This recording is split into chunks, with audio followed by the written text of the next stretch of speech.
Bună și Alex, la limbul meu. De data aceasta aș vrea să zic bun venit pentru nou episod.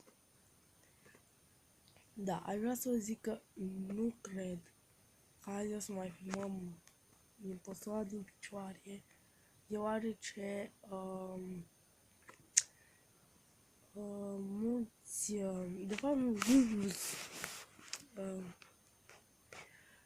azi e 1 mai și eu trebuie să mă duc la bunicul meu și eu n-am mai filmat de o zi și de-aia trebuie să filmez așa, dar uite că mi-e doarme și de-aia vreau să fac prea multă gălăgie. Dacă nu mă înțelegeți, o să bag ea și pe microfon, da? Și dacă nu vă place cum filmez așa, nu o să mai filmez așa, ca să-mi vedeți doar fața. Da, pentru cineva ați întrebat că este un abonat, auzi? De ce nu filmez eu Battlefield? Nu mergem Battlefield-ul. Păi aș filma, credeți-mă, și o misiune parcă durează un sfert de oră, parcă dacă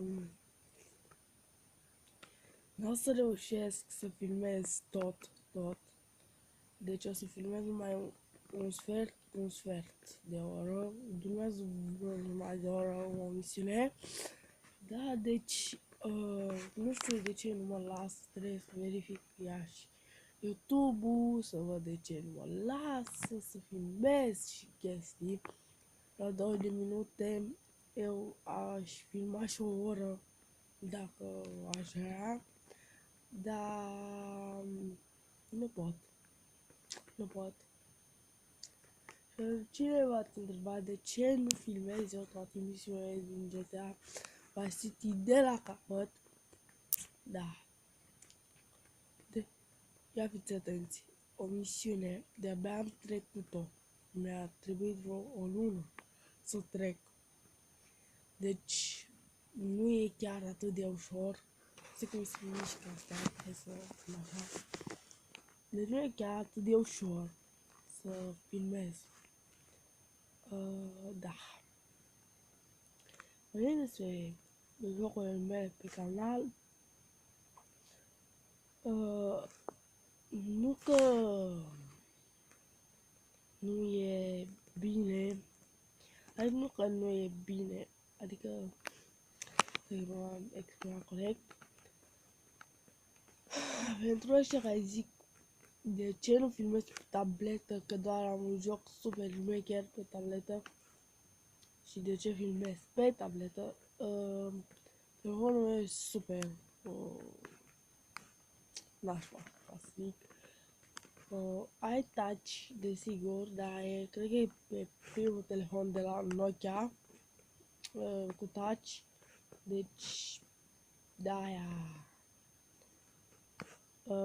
nu pot. Am mai încercat să filmez pe telefon, știu o strategia, pui ceva pe spate, nu fac asta. Deci nu știu nicio strategie care aș filma.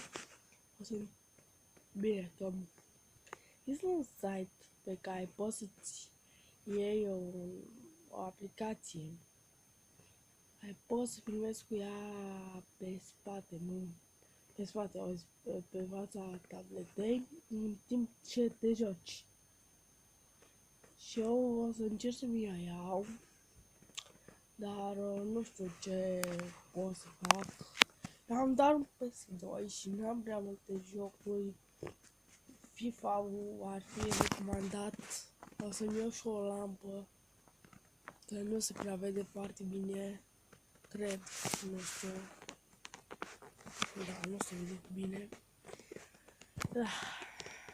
Bun, doamna, cam atât cu acest video. Dacă v-a plăcut, lăsați butonul de like. pentru mine mă ajută în cariera mea de YouTuber și de singur, dați-mi, pa, pa! Dacă mă înțelegeți, să ziceți acolo în comentarii.